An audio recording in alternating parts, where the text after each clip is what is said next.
Bueno, como siempre voy a dar una vuelta para el título porque hoy os voy a traer un personaje que es muy de esta época. Si yo os digo de un personaje que en estas fechas en las que estamos en diciembre es venerado por unos pastores prácticamente nada más nacer, que nace en una cueva, que hay un evento astronómico que anuncia su nacimiento y demás, pues bueno, pues ¿de quién No podría sabemos, estar no yo sabemos hablando? quién puede ser, De no Papá tenemos Noel, idea. ¿está hablando de Papá Noel?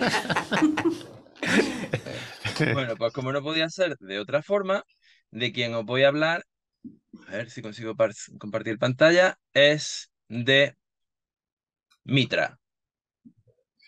Pues este personaje, Mitra, es la deidad central de un culto mistérico de en torno al siglo I, que se hizo muy famoso a lo largo a lo largo del siglo I, siglo segundo, siglo tercero en Roma. Mitra nace prácticamente adulto, es decir, es un hombre un dios que nace adulto en la tierra y en una cueva, en un manantial, junto a un manantial, bajo un árbol. Está anunciado su nacimiento por el sol y la luna en todas las representaciones y efectivamente unos pastores lo adoran o lo veneran nada más nacer. Mitra eh, es un culto mistérico, como he dicho, que viene del este o del fondo del Mediterráneo, de Oriente Próximo, con orígenes persas, que está muy arraigado dentro del Imperio Romano y que comparte los tiempos con otro culto que se estaba haciendo también famoso, que es el de los cristianos. De hecho, la festividad de Mitra es el 25 de diciembre, que se celebraba en Roma con el nombre de Deo Soli Invictus, el dios Sol nunca vencido, invencible. ¿Por qué? Porque Mitra es una deidad solar. Mitra era la representación del triunfo del Sol frente a la oscuridad. ¿Qué se celebra el 25 de diciembre o qué estaban celebrando realmente? El solsticio de invierno. Claro. Esta deidad se hizo muy famosa, tuvo muchísimos seguidores, pero tuvo un problema, y era que frente al cristianismo, el mitraísmo solo admitía hombres. Y esto la hizo algo impopular, o por lo menos la hizo que no llegara a toda la población. Y finalmente en el siglo cuarto, pues primero con Constantino, que se admite el culto cristiano, y después con Teodosio, que se hace obligatorio, se hace la religión del imperio, el mitraísmo queda diluido. Es una religión, un culto mistérico, y eso quiere decir que conocemos muy poco de él, porque solo los iniciados en el culto pueden conocer los misterios mitraicos. Pero ¿qué tiene que ver esto con astronomía? Porque yo he traído una reliquia astronómica. Bueno, vamos a contar un poco la tauroctonía, que es el centro del culto de Mitra. Como he dicho, Mitra nace ya hecho un hombre y está revestido desde el primer momento con las estrellas. Es decir, en su tocado, en su aspecto, están las estrellas incluidas. Va siempre con un gorro frigio, que es un gorro, pues bueno, de Turquía, Armenia, un gorro de esa zona, y es recibido por el sol. De hecho, el sol le imbuye una serie de poderes o de fuerza, y también por la luna. Mitra persigue a un toro en un momento dado le da muchos problemas y lo hiere con una espada. En el momento en el que lo hiere con la espada, de la herida brota vino. Y cuando lo tiene agarrado, de su lomo empieza a brotar también trigo. Fijaos esta comparación del trigo y el vino.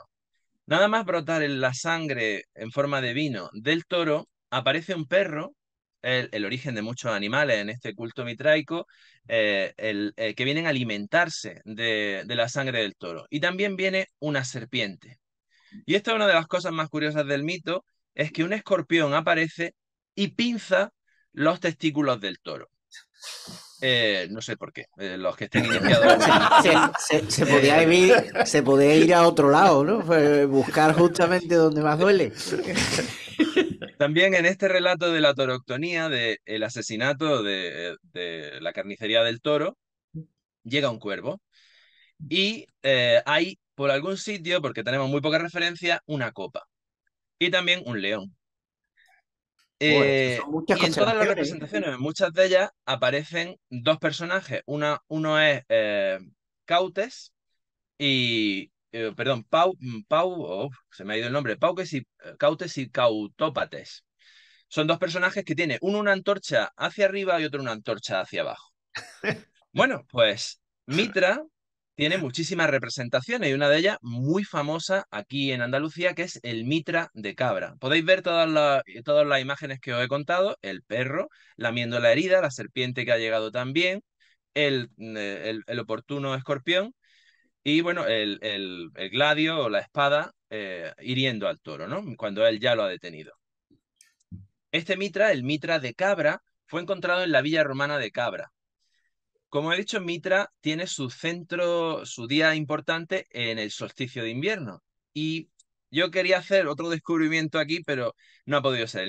La villa de Mitra, que la están arreglando ahora mismo en Cabra, es una villa romana que se ha recuperado y que tiene, pues, es del siglo primero o el siglo segundo, y tiene, pues, bueno, un estanque, una serie de construcciones que se han recuperado los cimientos y que están, fijados, alineados de una forma, yo quería creer que especial, pero no coincide. He hecho incluso, he cogido la planimetría más detallada, la he orientado, y no hay una coincidencia de esta línea verde, de la línea del solsticio, con la alineación de la planta, pero está muy cerca. Y si os fijáis en esta foto, hay cerca algunas colinas que seguramente impedirán ver el horizonte o en grado cero o en altura cero el día del solsticio de invierno. Pero, ¿qué pasa cuando sale el día del 21 de diciembre el sol? A lo mejor sale por encima de las colinas, ya un poco avanzado, alineado con la estructura de esta villa. Veremos a ver si esto está por descubrir. Estoy por irme a Cabra dentro de unos días Hay para que hacer un hacer viaje una allí, serie de por fotos. supuesto, Jesús. Hay que hacer un viaje. Sí, sí, sí, sí, sí. Una hipótesis Y interesante. Me apunto. esto no sería algo novedoso, porque fijaos, esta construcción de Carabao, creo que está en Irlanda, es también una villa mitraica en la que la alineación de la estructura con el solsticio de invierno es directa. Esta ya sí que está hecha perfectamente. Fijaos que es una localización mucho más al norte porque la diferencia entre la salida y la puesta de sol es muy corta. Los días son muy cortos en este día Sí, pero tiene el para esta, horizonte para esta... prácticamente libre a todas partes, claro. ¿No? Se ve la puesta de ¿Perdón? sol, que tiene los horizontes libres, que no hay montañas, que Sí, está en una aquí, zona. claro, esto sería en un páramo inglés o en un páramo del Reino Unido en el que pues tendrían pues las vistas libres, ¿no? Pues como Stones también, que no tiene obstáculos a la vista. Fijaos que estoy hablando del solsticio de invierno y alineaciones arquitectónicas, no es algo poco, o sea, no es algo que no se haya visto nunca. Ya os hablé de la tumba de Senenmut y del templo de Hatshepsut, que estaba alineado con el solsticio de invierno. Hay un túmulo en Irlanda, en el condado de Meath, que es el túmulo de Newgrange, cuya galería principal, pues como el dolmen de Menga y demás, está orientada, en este caso, para el túmulo de Newgrange, al solsticio de invierno. Es como el Stonehenge, pero en vez del solsticio de verano, el del solsticio de invierno. ¿Pero qué es el solsticio de invierno? Vamos a ponernos un poco en la tesitura de esta observación, pero hace muchísimo tiempo. Me he traído algunos dibujitos para ello. Estamos observando el sol un día pues, de agosto, de septiembre, y notamos que conforme pasa el día, por nuestra referencia en la zona donde estamos, el sol cada vez está más bajo. Cada día que pasa, el sol está más bajo. Empezamos a preocuparnos. Y llega un momento en que el sol baja tanto que decimos, si esto sigue pasando y sigue aumentando el frío porque está bajando el sol, los días son cada vez más cortos, llegará un momento en que el sol se cuele por el horizonte y ya nunca más amanezca. ¿Qué va a pasar? Esto es terrible. Entonces, ¿qué mito puede surgir de ahí el día en el que de repente el sol vuelve a levantarse? Pues es una celebración. Es el día en el que la luz triunfa sobre la oscuridad.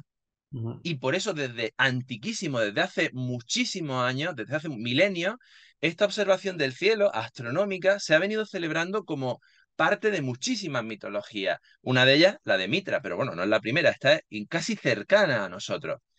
¿Qué ha ocurrido?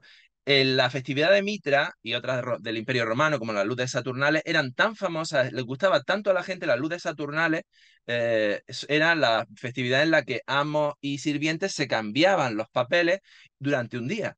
Y entonces, pues esto era muy popular, por supuesto, el que los esclavos o los sirvientes pudieran vivir durante un día como si fueran su amos, ¿no? Y su amo sirviéndole a ellos.